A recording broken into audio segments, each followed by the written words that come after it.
সেই রকম ভাবে আমাদের চলার বিভিন্ন ব্যক্তি বিভিন্নভাবে এক এক রকম মতের কথা যারা বলে, সেই বিষয়ে তোমরা খেয়াল করে চলে। আজ কত বছর হয়ে গেল আমাদের সাথে যে অন্তরের সম্পর্ক গড়ে উঠেছে, আমরা সেই সম্পর্ককে বেশি দাম দেব। কাজ কার কি করতে হবে সেটা হবে সময় মতো বিচার। আমাদের ঘর আছে, বাড়ি আছে, বাবা মা আছেন, আত্মীয় স্বজন আছেন, তাদের সাথে নিজেরা সুর মিলিয়ে চলতে হবে। একটা কথা যদি বলি, সেই কথাটা তোমাদের কাছে গিয়ে অন্যরকম অর্থ সত্যি কথা একটাই কথা, সেখানে অন্য কথা চলে না। এই তোমাদের দিকটা দিয়েছি, যারা দিকটা নিয়েছ, সেই সম্পর্ক হল বেটা সম্পর্ক। ঊর্ধ্বমুখী, ঊর্ধ্বে যারা থেকে যারা আছে আর নিম্নের দিকেও আছে। ঊর্ধ্বে যারা নাম গান যারা দেয় সেটা আমরা সেইভাবে নিজেদের মধ্যে এমন কোন কথা, এমন কিছু বলবে না যাতে দ্বন্দ্বে ভরা থাকে।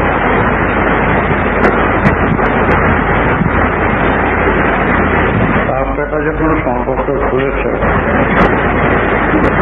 বাবার আদেশ ছাড়া কোনো কাজ তোমাদের করার প্রয়োজন নেই।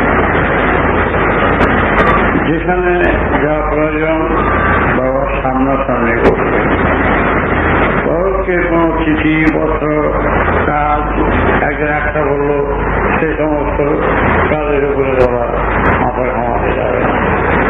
যদি খবর আছে বাবা ডাকছেন, যদি কেউ বলে বাবা চিঠি দিচ্ছেন, যদি কেউ বলে পরিষ্কার কথা বাবাকে জিজ্ঞাসা করেন।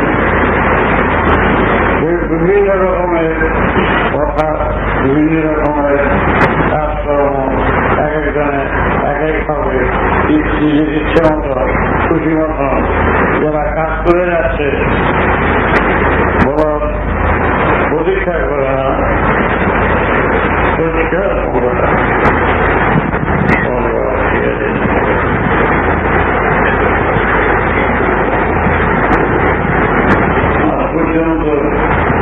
ভারতবর্ষে সব জায়গায় এক এক সময় এক এক যুগে এক এক পরিবর্তন এর মধ্যে এই সমাজকে আজকে পর্যন্ত 10-15,000 বছর আগে তখন জাতিগত বিবাদ ছিল না, নীতিগত তেমন বিবাদ ছিল না। প্রত্যেকেই জিনিসটা ভালো করে জেনে নিত। এখানে এই সম্পর্ককে গুরুত্ব রাখার জন্য নিজেদের মধ্যে ভুলভাল কথা বলবে না, এমন কথা বলবে না যাতে উত্তেজিত হয়, উত্তেজনা আসে। তোমরা তোমাদের কাজ যা বলা হবে সেটাই হবে সবচেয়ে বড়।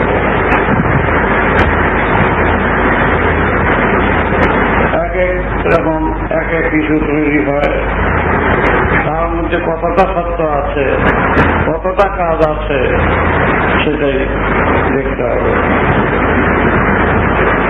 তোমাদের বুদ্ধি আছে, বিবেচনা আছে, ঘর সংসার রক্ষা করতে হবে, মা বাবার প্রতি শ্রদ্ধা করতে রাখতে হবে, স্বামী স্ত্রী পুত্র ছেলে তাদের দেখতে হবে।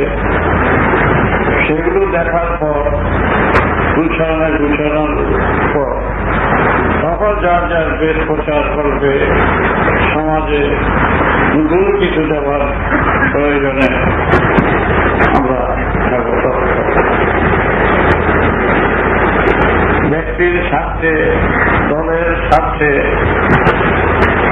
কোনো কথা এমন কথা বলবে না যেটা সমাজের পক্ষে, সংগঠনের পক্ষে ক্ষতি হয়। তোমরা পরিষ্কার দিতে থাকবে। এর মধ্যে বহু রকম বুদ্ধি প্রয়োজন হয়, যেটা আমি জানি না, জানার মধ্যেই আছে। সেই সমস্ত কাজ যদি তোমাদের হাতে আসে, কেউ খুলে বলে যে নিজেরই বলুন আর যেই বলুন, তোমরা বিচলিত হবে না। সঠিক কথাটা আমি যা বলবো তাহলে সে জিজ্ঞাসা করবে, সেই মতে কাজ হবে। কেউ আছে নিজে প্রতিষ্ঠা করার জন্য দলভাজি করে, সে সমস্ত দলভাজির চিন্তা তোমরা কাজ করবে। পরিষ্কার নীতিতে কাজ করবে, যেটা বুঝবে, বুঝানো হবে, সেই মতে তোমরা চলবে।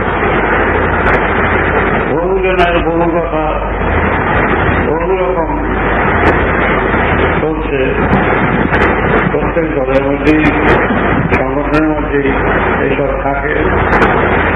তোমাদের সংগঠনে কার্যকলাপে এমন কিছু করবে না যার মধ্যে উচ্ছ্বাসের কথা।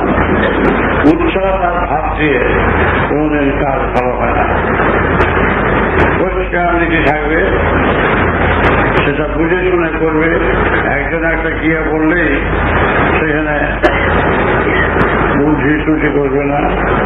প্রত্যেকটি কথা মানুষের ভালো করে শুনবে, শুনে তারপরে শেষ ডিসিশনটা বাবার কাছে বলবে। বাবা যদি করতে বলেন সেটা করবে, আর যদি করতে না বলেন চোখ ফেরা থাকবে।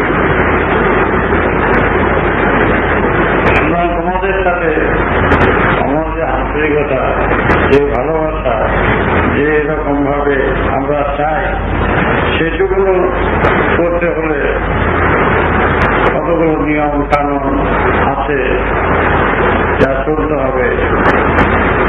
সেইভাবে সমাজকে তৈরি করতে হলে যা যা চিন্তা দরকার, যতটুকু ভালোবাসা দরকার, ততটুকু ওরা ওই ভালোবাসা নিয়ে যাবে।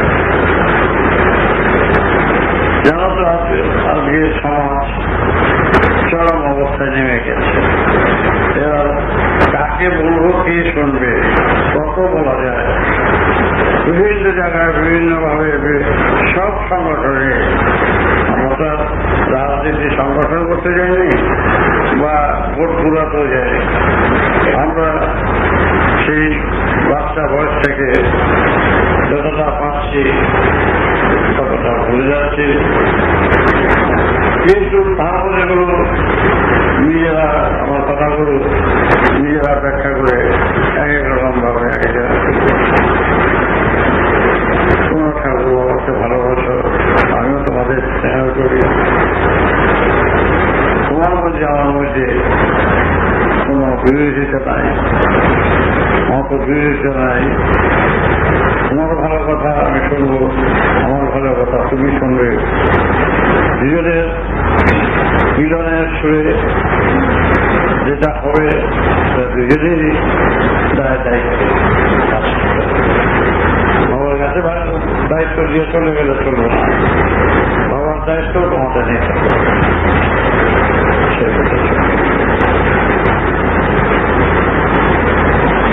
আমি সমাজকে শিশু বয়স থেকে তাদের নাম দিয়েছে ভালো থাকবে, ভালো কিন্তু ধর্মের আসল তত্ত্বেরই জানা হয়। আসল তত্ত্বটা কি সেইটা বলতে চায় না, বুঝাতেও পারে না। বুঝলে এরকম ধর্মের ভিতরে ধারা অনুযায়ী বিবাদ সৃষ্টি হতো না, দলাদলি হতো না। যদি ধর্মের আসল অর্থটাকে যদি আসেনি।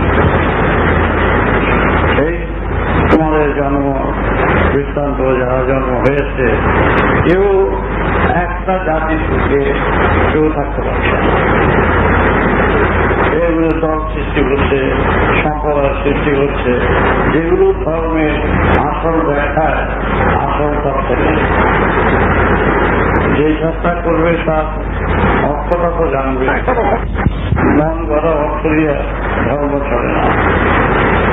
যুক্তি, বিজ্ঞান, গণিত সব কিছু আছে ধর্মের অর্থে। ধর্মটা কারো ব্যক্তিগত সম্পত্তি নয়, ব্যক্তি বিরাট ভাবে বিরাট সুরে এর অর্থে করা। বেদ বেদান্ত পরিসরে অনেক শাস্ত্রে অনেক রকমের ধর্মের কথা আছে, গল্প দিয়ে, তন্ত্র দিয়ে, মন্ত্র দিয়ে সবই একটা অর্থ ভাগ করে। সেই অর্থে যেটা বলতে চেয়েছিল শাস্ত্রবাদা, কিন্তু এটা গিয়ে পরে বিপরীত দিকটাই ভেসে উঠছে। তোমাদের আগে জানতে হবে ধর্মের অর্থ, সেই মতে সেই ভাব নিয়ে সেই পথ নিয়ে আমাদের চলতে হবে। আসল অর্থটা না জেনে আসল অর্থের ব্যাখ্যা এমন ভাবে বলে যার যার দলের প্রতি সহযোগিতা করছে, কিন্তু আসল অর্থ বুঝাতে এখন পর্যন্ত পাচ্ছে না। যারা ধর্মের অর্থই জানে না, ধর্ম নিজেদের মন ভরা দিয়ে এই মূর্তি হলো, পূজা হলো, পূজা বুদ্ধি নাই, করো পূজা করো, মন্দির করো, এবং আনুষঙ্গিক ভাবে দলের ধর্মের প্রচার করো। তাদের প্রচারে বেশিরভাগই আমাদের একটা শ্রেণী গঠে হিন্দু ধর্ম। হিন্দু ধর্ম বলে কোনো জিনিস নাই, একটাই শব্দ। তো ওই দলাদলি নিজেদের নামগুলি যেমন ভিন্ন ভিন্ন থাকে, ধর্মটাকেও ভিন্ন ভিন্ন করেছে। তাদের সম্প্রদায়কে বড় করার জন্য নানা রকম বিবৃতি, ঘটনা, অনেক কিছু ধর্মে আছে এখানে। কিন্তু তোমরা অযথা অত শাস্ত্র, বেদ বেদান্ত, নানা রকম ভারতবর্ষেই হোক, পৃথিবীরই হোক, সমস্ত শাস্ত্র ঘেটে একটাই কথা আছে ধর্ম। সেখানে মিলনের সুর আছে, তৈরি করার সুর আছে, জাতিগত বিভাগ থাকবে না, বিচ্ছেদ থাকবে না। কিন্তু আমরা বিচ্ছেদের মধ্যে পড়ে আছি, যার জন্য আজ পৃথিবীর ইতিহাসে যতদূর পর্যন্ত তোমরা জানো, এর আগে যা ছিল একজনও আসল ধর্মের কথা শেষ বেলা থাকে না। কিন্তু মৃত্যু যখন আসে, টিকিট কিনা হয়ে গেছে, প্ল্যাটফর্মে দাঁড়িয়ে আছে, যার গাড়ি যখন আসে ওই টিকিট পকেটে নিয়ে গাড়িতে উঠে টাকা করে চলে গেল। টিকিট পকেটে নিয়ে মৃত্যুকে যায় যেমন জানো, তো কেন বিভ্রান্ত আমরা হব? আমরা অন্যের কাছে বিভ্রান্ত হয়ে যাবো কেন? তোমাদের সঠিক পথ ভিতর থেকে খুঁজে নেবে, বাদ করে নেবে, এবং সেই সুরের পথ দিয়ে আমরা চলবে, সবাই চলবে। ধর্মের আসল ব্যাখ্যাটা তোমরা অল্প বিস্তর কথা তোমরা কেন জেনে নেবে না? তোমাদের জানতে হবে। ধর্ম জীবাতি রাধি রাধে জানা, ধর্মের অর্থ যোগ আমি বলেছি কিছুদিন আগে। ধর্মের অর্থ যোগ, ধর্মের অর্থ বিয়োগ, ধর্মের অর্থ পূরণ, ধর্মের অর্থ ভাগ। এখানে তো মনে থাকবে, থাকবে তো। যোগ বিয়োগ পূরণ পূরণ ভাগ, এই কথা নিয়ে তোমরা চলো। এর বাইরে যাই আসল তোমাদের না, পরিষ্কার যোগ বিয়োগ পূরণ ভাগ।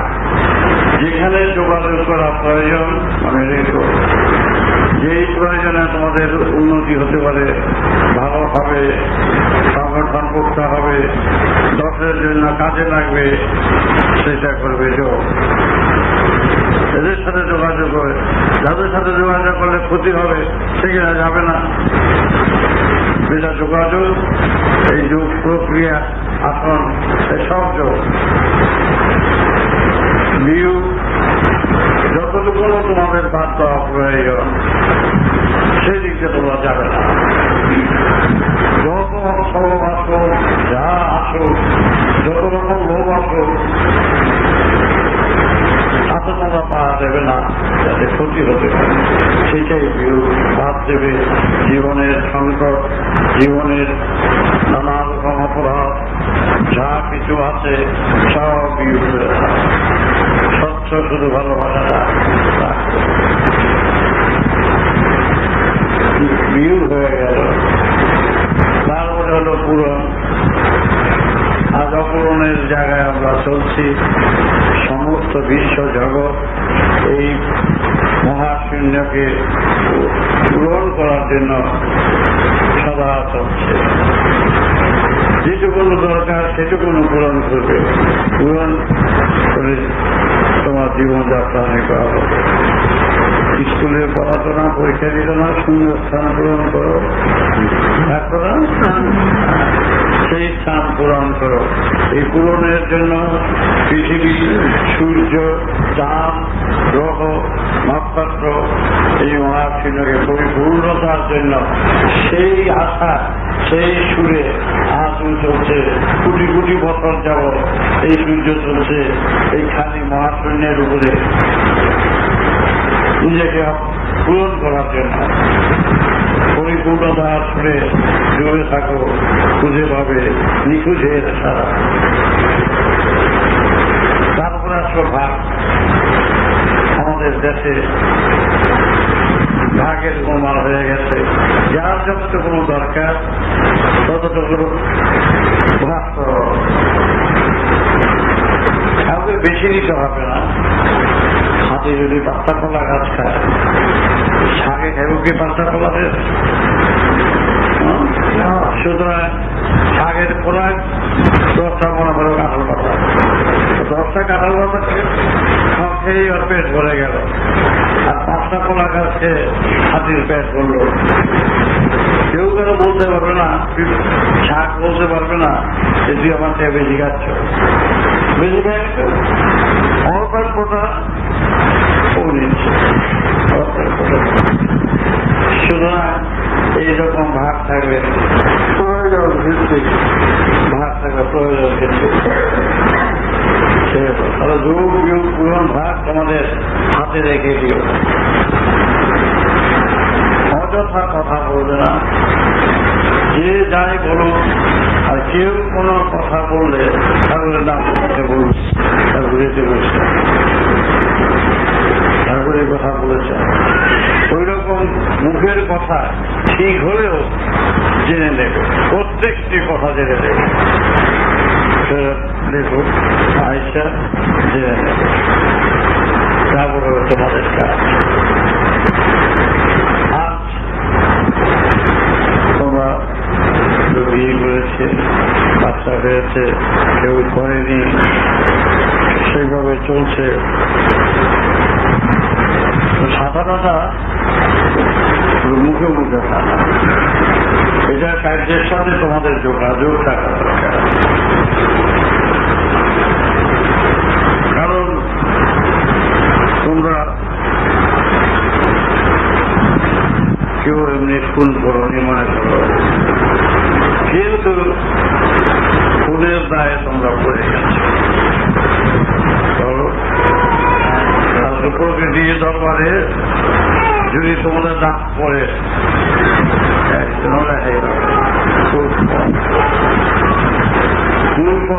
কত হাজার হাজার খুন করেছ, এক একজনে একটা মানুষ মারলে বলে এখানে তার সুবিচার হয়, কিন্তু প্রতিদিন প্রায় দিন তোমরা খুন করে গেছো। খুনি বলে তোমাদের এক বস্তা হবে। আমি বলছি প্রতিটির বিচারে প্রতিটির সুরে তোমরা কে কতজন খুন করেছ ধরে শেষ করা যাবে না। একটা বীজ থেকে একটা মানুষ হতো, একটা গাছটা হয়তো একটা বা অনেক বীজ নিয়ে আবার না একটা গাছ ফুললে আবার হাজার বীজ সেখানে তৈরি হবে, সেগুলো ফুললে আবার গাছ হবে।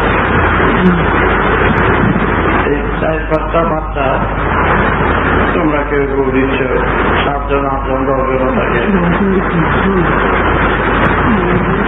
কিন্তু তোমরা কি মনে করছেন যে আবার ছেলে 2টা বা 1টা আছে, কিন্তু কোন তো তোমরা করেছ না। প্রকৃতির বিচারে প্রকৃতির সুরে বাস্তবতার সুরে প্রত্যক্ষ ভাবে তোমরা কতজন আছো সে কোন ইচ্ছাই হোক অনিচ্ছাই হোক করে যাচ্ছে। 2টা ইলিশ মাছের একটা ইলিশ মাছের ডিম এখন আর বিল্লি থাকে না, ছোট ছোট অনেক কয়েক লাখ হবে, শুধু 2টা ডিমে কয়েক লাখ। ঠিক মতো যদি এই ডিমগুলো বাচ্চা হয় নদী ভরে যাবে, একটা মাছের ডিম তাহলে নদী ভরে যাবে, মারা যাচ্ছে মরছে। তাই তোমরা মনে করো খুন করছি কোথায়, খুব করছে অনেক বীর্যপাত, যেখানে সব বীর্যপাতের মধ্যে হাজার হাজার মানুষ থাকে, ভিতরে গিয়ে ওরা জায়গা বানাতে যখন দিয়ে বাচ্চাটা পেয়ে যায়, সেটা 2টা সারা জীবনে 4টা 5টা 6টা ছেলে যেটা আলাদা বেশ থাকে, ওই মধ্যেই একজন ঢুকে পড়ে। সেই বীজে উনি যে জীবনভর ইচ্ছায় অনিচ্ছায় নানাভাবে পড়ে গেছে, একটা জীবনের বীর্যগুলি যদি তোমাদের জমে রাখি একবার কি হবে না প্রায়? হ্যাঁ, বীর্য হতে পারে। বুঝো সারা বীর্য করতে একটা বালতির মধ্যে রাখি, তাহলে কত কোটি কোটি বাচ্চা, কোটি কুটিয়ে।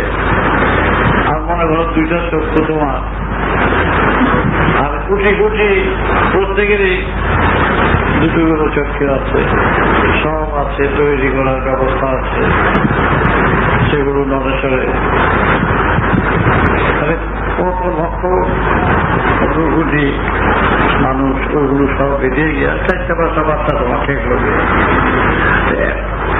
যদি 50,000 কোটি মানুষ থাকে তাহলে 100,000 তাদের 2টা চক্ষু আছে না, 2টা কান আছে, চোখ আছে, সার আছে, ওটুকুর মধ্যে সব মরতেছে, মরে গেল।